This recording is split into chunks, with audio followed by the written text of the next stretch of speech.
You're listening to The Crunch with Cam Slater, right here on RCR, Reality Check Radio.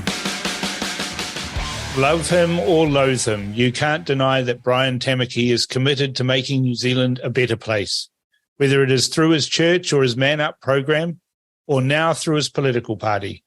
Brian is with me now to discuss his new law and order policy. Welcome to the show, Brian. Hi, Cam.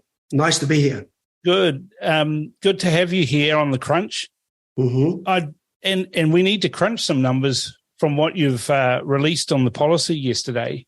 You've, in your policy hard facts section, you've got ram raids have risen by 653%. Yep. That's alarming, isn't it? It's hugely alarming, but the police minister, Ginny Anderson, would have us believe it's just because of increased reporting. No, these are the facts and figures that we're talking about. In 2019 or 17, 6 years ago, I should say, the stats were 119 at that stage when they were in a coalition government, Labour with Greens and Winston Peters, New Zealand First. Then they've hiked to that over 650% to 2022, which was some 857 ram raids. That's huge. It's unbelievable. And these facts and figures are from Police Data, by the way. So we shouldn't be surprised to see these crimes rising, should we? When the government has emptied the prisons, there's about 30% less people in prison now, so they're actually on the streets. That's right, with bracelets around their ankles. And then we've got the next set of numbers there. Homicides have risen 68%, and domestic violence has risen 48%. Now, with what did you say, 175,000 odd cases in 2022. Yeah. That's an incredible level of harm in the community just from domestic violence, let alone the homicides. Yeah, and that's one of the most shocking stats of all of them, apart from the ram raids and the rise in assaults, is the big one, assaults and personal assaults or acts leading to injury. That's where you see the venting from the general public. When I say that, you're talking about domestic violence, you're talking about what's happening in homes. And that rise to 175,000 and some 700, I think, that's just in 2023. That's just this last few months. So it's significantly gone through the roof. What we have, Cam, is crime out of control. And we've got a government who's also out of control, by the way, and they don't know what they're doing. They've run out of any idea, especially when you get the Minister of Justice drunk and driving and actually missing from her portfolio job. We have many changes in the police commissioner. That police minister of police has turned over 4 to 5 times, if I can recall. So there's a real mess at the top. So one of the biggest problems with crime rising in this country is the actual politicians themselves, bad policies, bad politicians and parties who are actually enabling a climate for crime to proliferate. And you're talking about that in this preamble here. Police response times doubling, wait times of more than 100 minutes in some parts of Auckland. You've got wait times for civil cases to be heard in courts doubling. Wait times for criminal cases have increased 23%, with an average wait time of 584 days. Now, if you're on remand and you're in Mount Eden, you're likely to be there on average. This is an average. There's some that are much higher than that. 584 days. There's a good chance that under this government that you'll be sentenced to less than that for the crime that you've committed. Well, that's been happening. Soft sentencing. They're so overcrowded and so overwhelmed that they're actually putting them on home detention. And this is a way of getting the numbers fudged as well too, Cam. Yeah. They start moving numbers out of the prison. They put them into home on remand or on the bracelet. Yeah, that's causing the problems, as we've seen with the shooter in the CBD just recently, with that problem you're talking about. A violent offender known history of domestic violence, and yet he was put outside of prison and put on remand with a bracelet. You can see bracelets don't work, and neither is Labor's crazy idea of shifting prisoners out of prison into the community, and they call it remand or waiting and home detention. Well, we've got all of these violent criminals on remand or on home detention. Yeah. But we've got the police prosecuting the likes of yourself. That's right. Vinnie Eastwood and Billy Tikaha.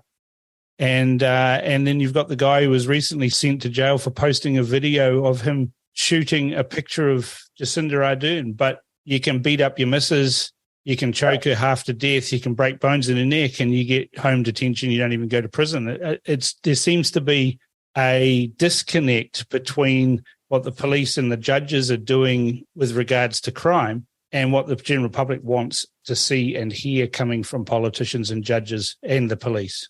Yeah, exactly. Well, you hear the case of the 18-year-old who was recently sentenced for raping 3 15-year-old schoolgirls. He got 9 months home D. And that shows you the level of incompetence and brokenness of our system. I'm talking about a minister of law and order. The disconnect between corrections, the police, and the courts and the judicial system is shocking.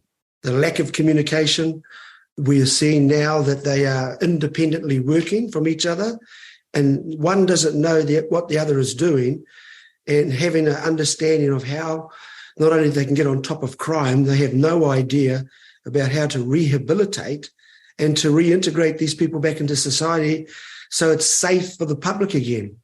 When you say these people, you're quite specific. Yep. As to where the problems are in society with regards to crime and law and order. In fact, you're very specific on that. Where do you see the problem is? Yes, I am. Well, I think the number one problem of why crime has risen, got out of control, is the politicians, the parties that we have now currently making these policies.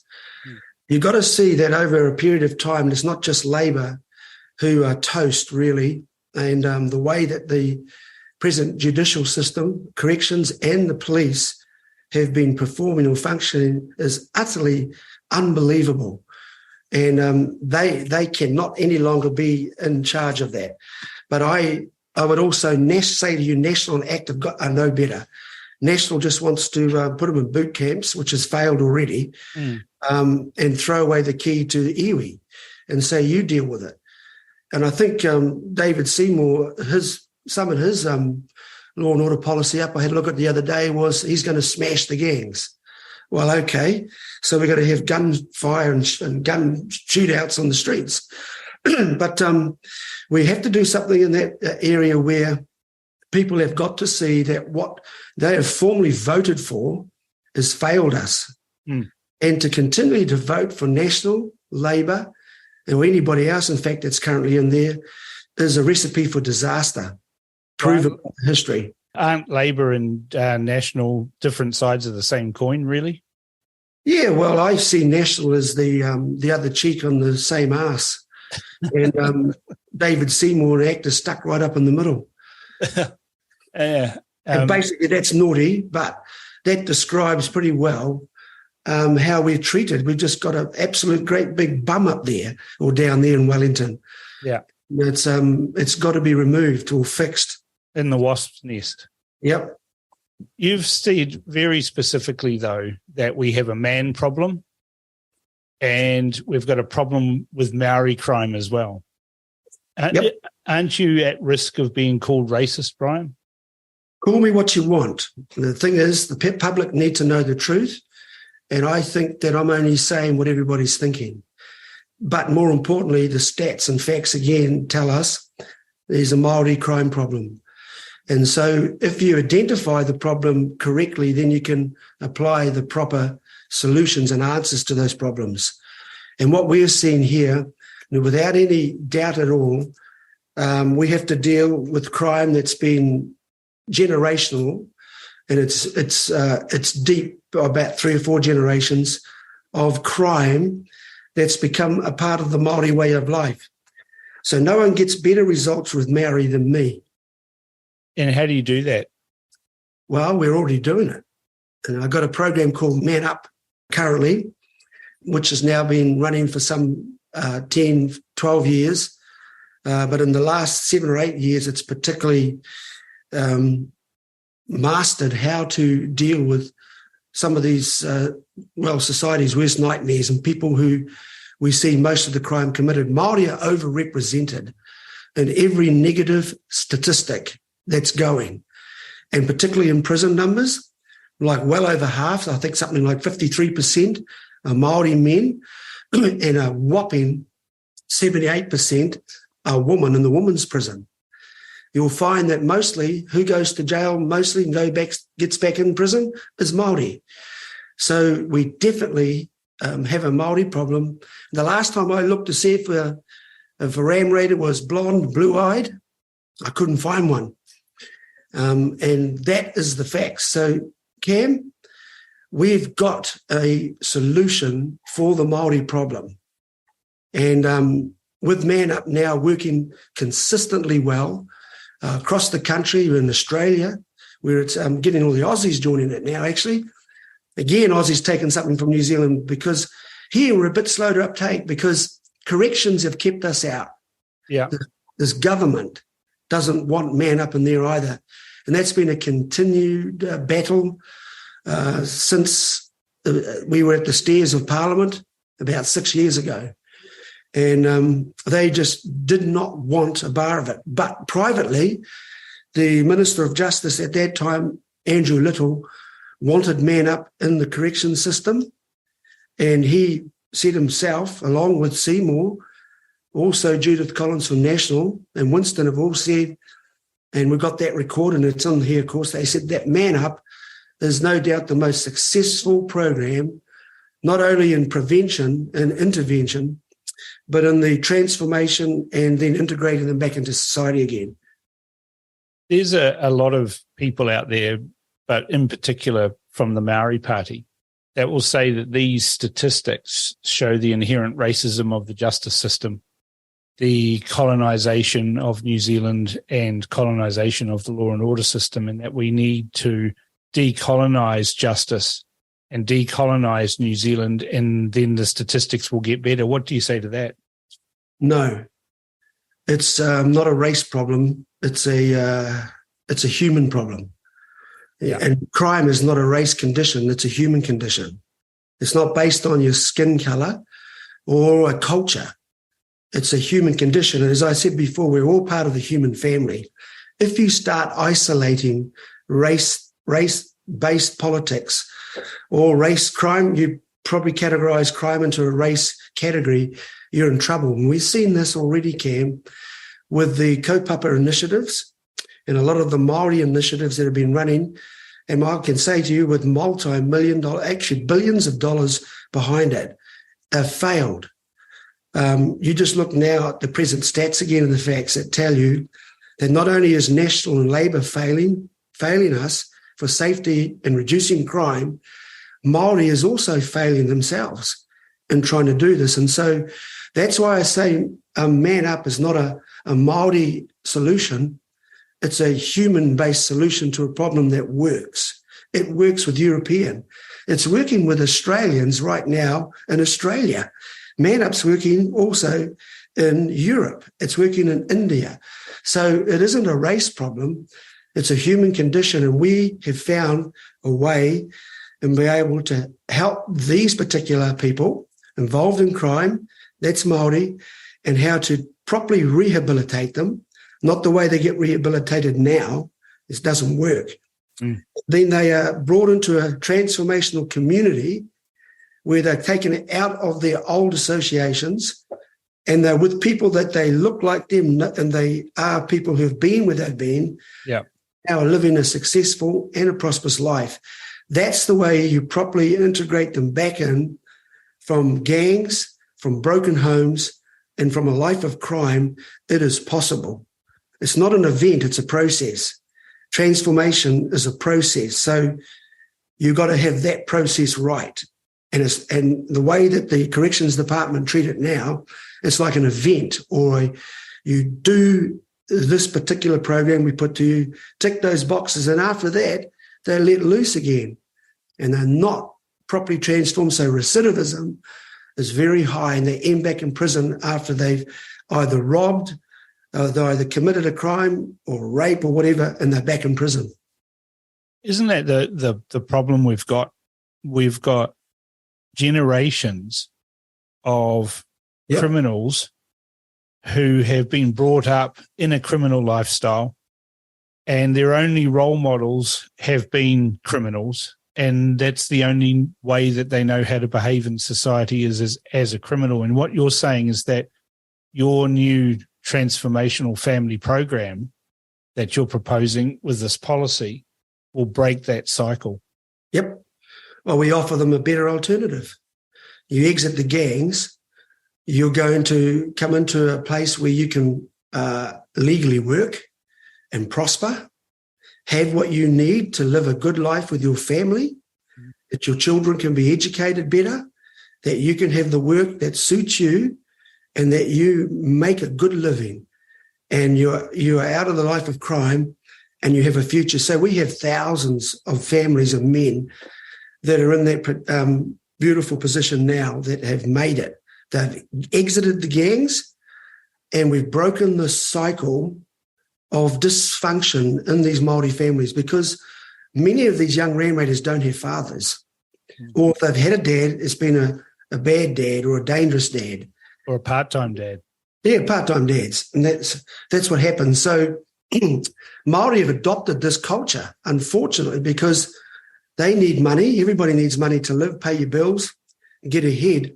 And because the opportunities are slim now, and it's generationally 3, 4, 5 generations deep, you have to disrupt that or intervene and be able to offer them an alternative that they see is far better than what they're getting now from the gangs. Illegal money done with illegal products and substances, and of course the criminal acts that they do on society. So you get them prospering, you get them into work, and we've had that operating right now. I can take you to a number of contractors and businesses that have employed some of the worst nightmares in society, and they're making it. So while they're working during the week and the evenings, they're going through the mentoring Man Up program and Legacy for Women, and they're bringing these men to a wholeness, and it works. And that's the thing about this, it works. That's one thing that you've also said, is that you want to bring in family mentors into the community to help those families. That they've got life coaches, for want of a better term, that they can go and, bounce ideas off or talk about, we've got a particular problem in our home. This is the problem. How are we going to go about solving that? Well, 65% of youth offenders do not live with dad. So there you go. So what we have as fathers, and we've been very strong on raising fathers to save our children. That's been the mantra.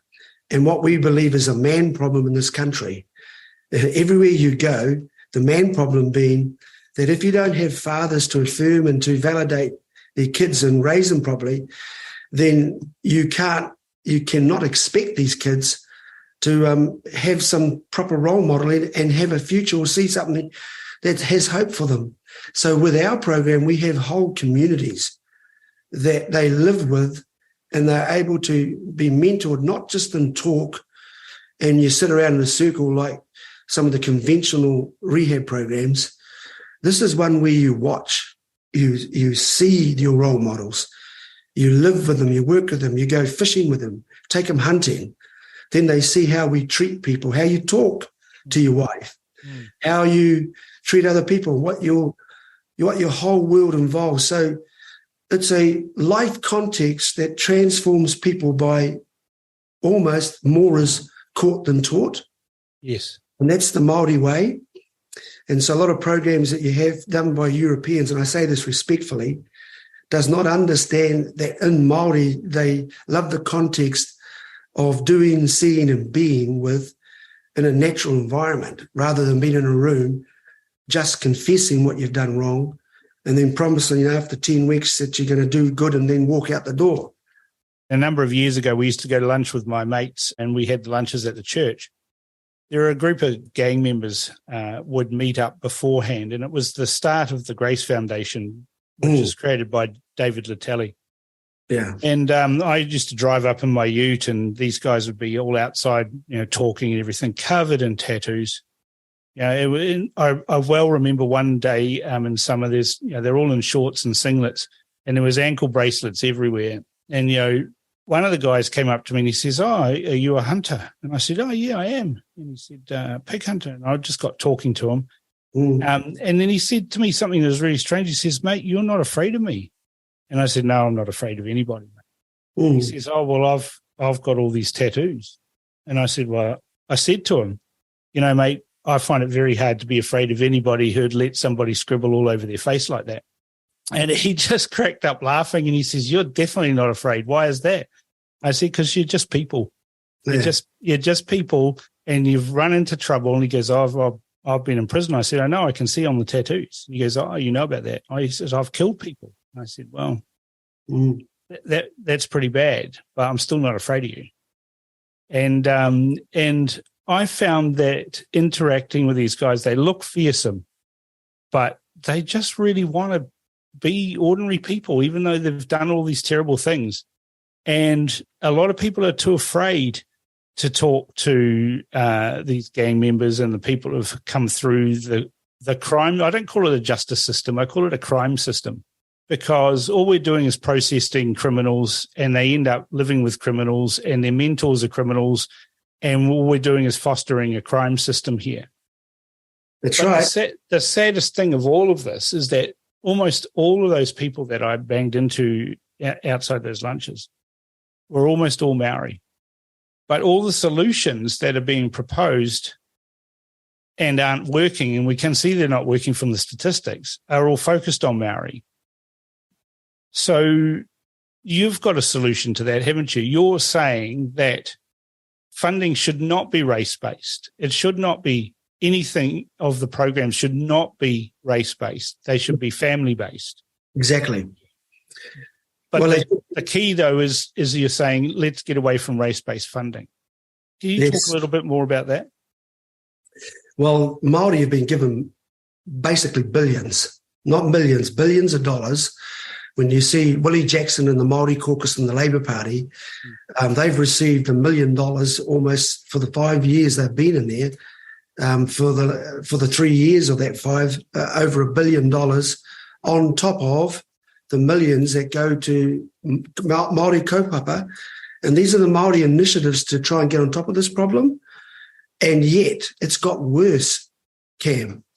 And that's not, I need to include in here, not just the Maori, the kaupapa-driven ones that go to tikanga. I'll tell you the honest truth, it does not work. But some of that money goes to gangs directly, like the mongrel mob, doesn't it? Well, I think more goes to elite, greedy Māori than the gangs, to be honest. There's some smart Māori that are not so smart, they're crooked. And they are in places where they are palming it off to their mates, maybe putting a front laundering shop, kind of, we're helping to our people. Brownwashing it. Yeah, they're helping themselves mainly and just their little group. And it's obvious it's not getting down to where most Māori families who are really good about this, they are not into the rorting that some of the well-known names I could say here are doing. It's not getting to where it's most needed. And that's why I believe the Man Up program, without any government funding whatsoever, we don't get any government funding. None whatsoever. None whatsoever, no. And we're also blocked from accessing the prisons, and the inmates are screaming for the Man Up program. These are the ones that are telling their partners when they visit, they come out and say, "Can we please have the Man Up program?" And then they say, "No, that program is not allowed in here." So there are two obvious big blockages over the last 6 years particularly. So you imagine what we're doing with nothing from the taxpayer, using volunteer people who are now very skilled at turning people's lives around, doing it after hours after their work, giving their lives to this. You'd imagine what we could do with the billions that these greedy Māori programs are sucking up and not getting any results, nowhere near the results that we get. You'd imagine what we could do, Cam. And that's why my biggest policy is that we're going to flip the whole prison system on its head. Wow. Yep. And what I mean by that, you'll see now that corrections have lost control of the prisons inside, the prisoners. Gangs are definitely running it. At any one time, there are 43 different gang affiliations in prison, and most of them in the centre where they're isolated are hardened gang members. And when you get a lot of the new ones, 1,300 recently in remand, are younger. They're younger men who go in for some of the crimes that gets them to be promoted, and it's part of the whole deal of getting introduced to a harder gang life. Now, they go in there, by the time they get out of the remand time, being exposed to these hardened gangsters, they are fully hardened now gang members. And this is the problem. What I want to do is do exactly what the gang members are doing. Yeah. I want to recruit them out of the gangs. So we would heavily put the program in there that those that go on remand, it's mandatory to do the Man Up program at least twice through or three times in their term in there.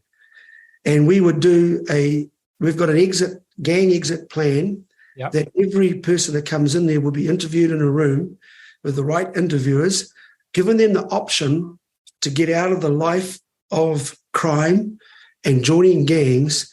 And we will give you a start in job and in the future business to prosper your family and to look after your children and to make sure that you have all the necessities to live a crime-free life and a successful life. If they take that option, we say to them, we will separate you from the main prison of gangsters, and you'll go into a part of the prison where it's those that are exiting when they come out, and they'll come straight in to the transformational community. So I'm going to do what the gangs are doing, just flip it on its head. We're going to... So what you're saying is when they enter the correction system, the prison system, yep, they can choose the red pill or the blue pill. And you want to put it like that, well, you can choose a better life, or you can carry on with a life that will take you into if they choose to say, I don't want to be part of the gangs anymore, then their exit strategy from those gangs starts right there. Yep. At that time when they make that decision. Yep. I'm letting you know and the public know that our prisons right now are owned by the gangs. Yeah. The gangs use those prisons to basically get their next tier of gangsters and their membership. That's why it's risen by 71%. They have got the same number of gangs members as the police force. Now, listen to this. Back 5-6 years ago, when I think it was 3 News approached the corrections minister, that still at this time as well, Calvin Davis, and they said to him, why won't you take Man Up into the prison? Because they got great results. And Calvin Davis said, no, because Brian Tamaki will recruit them for his church. And I mean, we're all stunned watching on television as the corrections minister said that. In other words, what he was saying, I'd rather the gangs continue to recruit them for a life of crime and be a part of what's the problem. The problem is in New Zealand and now that it's unsafe, than to actually let them be recruited to go to church with their family and at least live a life that is not going to harm the public and actually look after their kids. Can you believe that? So I'll probably put the question to the public. Would you rather have the present correction system's way of doing it, that the gangs continue to recruit for their gangs, or Brian Tamaki recruit them to come to church and be better people? That's the options. You know, he said his 98 million in rehab would do better. 98 million rehab he just did recently would do better. It's about 24 months ago. The results got worse. Well, if we crunch the numbers on that it has got worse, much, much worse. And people in Auckland in particular, in some communities, are living in fear on a day-to-day basis. Yeah. And I hope New Zealanders know in their desperation and fear to see something done in law and order, that they don't just, go for a Christopher Luxon and a typical National Party law and order things, just to slam him in jail, throw the key away, or build a different type of boot camp, or bring in an Australian idea of the what does it call it, the squad. Yeah. Now from America, from Australia. Raptor Force or some stupid. Yeah, that's it. The Raptor Force 6 or something. But you're not talking, giving these people a free ride. A free ride here, because you're also talking about tougher sentences, aren't you? You're saying that if you are a gang affiliate or a known gang member, you don't get to do community-based sentences. You don't get to do home D. You go to prison. Yep. When it comes to so you go to prison, but when you're in prison, it's our solution now for prisons. You've got the option to do the Man Up program. You've got the option to rehabilitate yourself in a more meaningful way, but you are going to prison. Yes, you're going to prison. There is tough sentencing for gangsters that are involved in community crime or violence. The sentencing is going to be tough. We take the approach of being tough but tender. Those two things have got to work together. So the sentencing and the soft approach by Labor and National as well, and ACT, we're going to move that aside and make sure you do the crime, you're going to pay the time. Yeah. In prison, it's a setup. We have them all together. And I believe the master plan that we have of a gang exit plan to reduce the number of gang members, and also to deal with some of the worst criminals in society right now when they come to prison. So that's why I believe that our flipping the whole gang and prison system on its head to do the program we got is going to get far better results than what they're doing now. On the one hand, you're saying we need to get Man Up into the prisons, which essentially is a private company. But on the other hand, you're saying that private companies have no business running our prisons. But the state doesn't do exactly a good job of running the prisons either. So I'm a little confused by that policy. Because on one hand... Why do you think I'm sitting before you now talking? Yeah. Because the state isn't doing a good job. And that's not the state per se as a state. What is a state? We're talking about actual people, politicians, and parties. And that's why I said the number one cause of enabling crime in this country is bad politicians and parties and policies they make that enables this crime to happen. And so I'm standing talking to you, or sitting here talking to you, because I believe we have solutions to be able to turn this around, make our country safe again, our workplaces safe again, and our schools safe again. But you can't do it with the wrong people, Cam. And everywhere you look in this system, you've got wrong people in charge. I mean, you look at now the replacement level of the Minister of Police and Justice Minister and Corrections Minister, who's entrenched himself in there in the last 6 years, I think, or more. And the disgusting thing about this is that we all feel powerless because we can't do anything to get rid of them.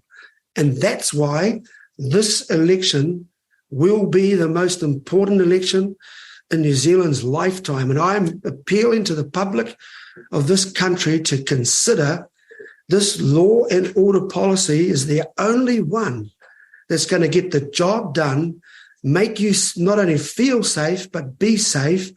If you party vote Freedoms New Zealand, get me in there, and the stats and our history prove it, and get those incompetents out. How's that, Cam? Well, there's a few other things that I want to touch on as well that are really interesting. We mentioned at the start that you're saying there's a man problem in crime in New Zealand, and there's a Maori problem with crime in New Zealand. How are you going to address this man problem in New Zealand? The man. We've heard. The first thing I want to do is to appoint a minister of men. Good grief. That's going to upset Marama Davidson. Yeah, well, they've got a Minister of everything else, Minister of Child and Youth, and Minister of Women's Affairs, Women of Family. You notice that of all the ministers for the most important unit in society, which is family, they haven't got one for men. Now, if you think about it, the real situation in this country is that if the men of this country were more responsible fathers to their sons and their daughters, we would cut at least 3/4 of the crime problem in this country, Cam. And as I said to you, I gave you that stat before about how many of these kids are in fatherless homes, or they've been in homes where they've had abusive father. So if you want to go deep into this, and that's why I said transformation is a process, not an event, you see that the father problem, the man problem, is one of the biggest issues in New Zealand's culture that has to be talked about, discussed in public, and more importantly, to bring the solutions that I believe we have for this. This makes me nervous, having a minister for men or a men's ministry. Do you know why it makes me nervous? It doesn't make me nervous because Brian Tamaki proposed the idea. It makes me nervous because the kinds of people that are attracted to the civil service are kind of not the kind of blokes that we'd probably want to be doing this. So I could just imagine the Ministry for Men would have a diversity quota where they have to hire a whole lot of trans people for the job, or people with man buns, or man purses. No, good answers, eh? No. Yeah, that's why we need a minister of men, because that's why you got men who want to be women. That's why you got men who are not being responsible, more importantly, for their kids at home. That's why you need a real Kiwi bloke to address all of the man issues that you just spoke to about into your listeners. I can imagine the corporate wardrobe. It's probably shorts, hunting boots, and and a camouflage top. I think that'd work really well. Imagine that in Wellington. Far better than seeing a man with hairy legs and a dress on and some eyelashes done up and all that sort of stuff, high heels. So, we need what it is. It's truly a problem.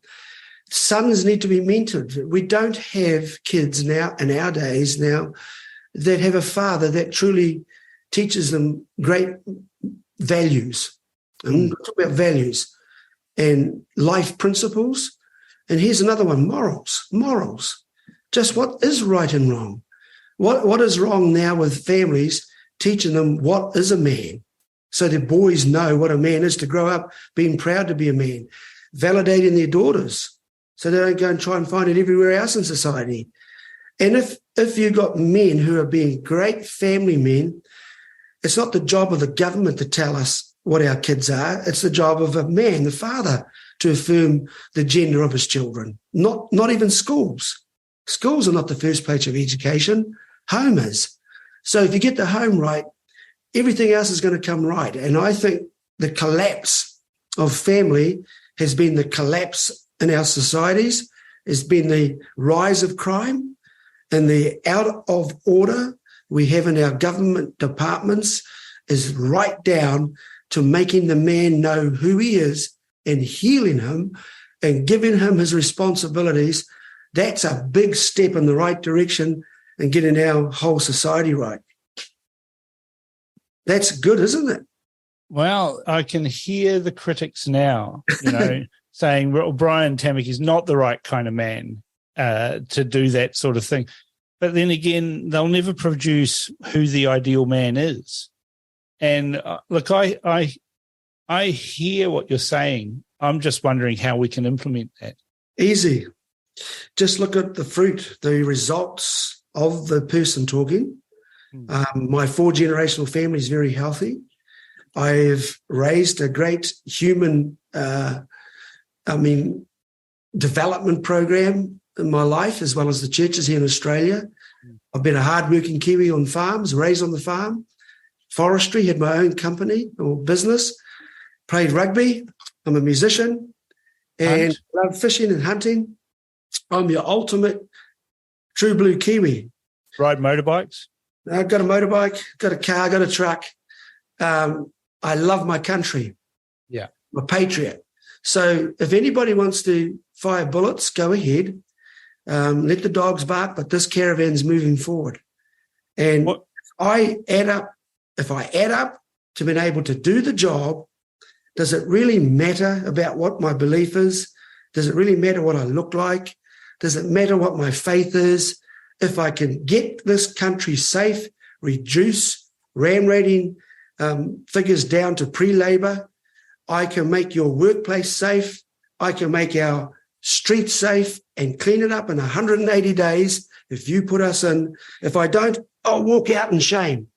Now, that's a great invitation to see where you are now with that after making all the statements you just did about me. I'm just checking, Brian, that you're the real deal here, because in your policy you're talking about guardian accountability. Yep. All too often we see little scumbags appearing before the courts. They're underage. They're from broken homes or whatever. Their legal guardians don't know where they are or what they're doing. And all we hear is, oh, poor little Sebastian here has had a bit of a rough upbringing, and what he really needs is more hugs. But what you're actually saying in your policy is that the guardians of youth are just as important to be processed, remade into better humans. Absolutely. By your policy. Absolutely. Well, we will hold legal guardians to account. That's got to happen. So it's not just the kid or the young youth standing before the court. It's going to be their caregivers, their parents, the guardians. Yeah. They have to be responsible too, in a way that they have to face up to their irresponsible parenting, and then we give them help. We get them through that. This is why when I was talking before, when you basically have a problem with the men, the cornerstone of all of this is family. You've got a prime minister that doesn't even know what a woman is. And you've got a leader of the opposition that doesn't know what a man is. So is it a little wonder in this country now that we got parents coming undone at the sides when they're trying to redefine family so many different ways, the confusion that's out there right now about what is a family. We must be one of the only countries I can think of in the Western world that's gone stupidly crazy to understanding what principally and basically is a family.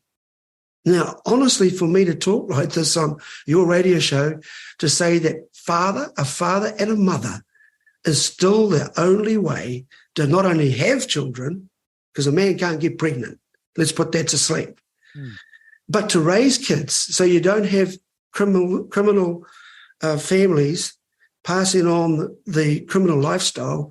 You have to get that family right. That's why Maori crime is a reality, because you have to now work with Maori families to interrupt what I call a dysfunction that's now been made normal and making it a part of the Maori culture. And that's all that kaupapa-driven initiatives do. So we have to interrupt that, and I will take a lot of persecution, a lot of criticism, a lot of hate. Let it come, but I will let my works talk for me. The results will talk for themselves. And the reason why I can say that is not theory, because we're already doing it. You talk about the importance of someone having a mum and a dad. Yeah. It's not just a mum and a dad, though, because they've got a mum and a dad now. Dad might not be there often. What you're really saying is a good mum and a good dad. Well, that's right. But you've got the techniques or the strategies or the courses or the training that's required to make these people better parents. Exactly. Well, your parents need to know where their kids are out at 11 o'clock at night. You know, not roaming the streets, for instance. You've got 10, 11, 12-year-olds roaming the streets. Then that's what's happening. And they're looking to convert a car. They do that by the hours of between 11 and 12. Most of the ram ratings happen between the hours of midnight and 5 in the morning. So that's why we think that introducing mandatory curfews, a certain age group of 15, 16 down, that they can't be roaming the streets at night, waiting to convert a car and then go and do the ram raids. That's what's happening. It's simple, really. It's not complicated. That you can clean up ram raiding. As I said, you put me in there and our team, and we'll put those ram raids out of business fairly quickly. But you have to understand that on the other side of this, there is a big problem with the guardians not taking responsibility for their children, their youth, and we have a big family problem in this country. You've got some bold goals in this crime policy, law and order policy. Let's just state those right now. You're saying that within the first 180 days, 6 months, right? Remember the elections in October, so we've got the silly season immediately after that, Christmas and New Year, where basically the whole country shuts down. But you're including that in the first 180 days. You're going to reduce ram raids by 653%, domestic violence by 48%, homicides by 68%, and gang members by 71% in that first 180 days. That's serious stake in the ground stuff here. How are you going to deliver that? Easy. First of all, you have to vote Freedoms New Zealand, party vote, to get me and what I'm basically giving you an introduction to this law and order policy. So when the public get a hold of it by tomorrow night and it comes out, read it through very carefully. And last night, that's going to happen. They will see how we're going to do it. I don't have the time to do it here. But if you give me the power to govern or to have that portfolio, that promise is good and true. So when you read through the stats and the facts and then see our facts and stats with dealing with the type of people that are committing these crimes, we know how to do it. That's the thing.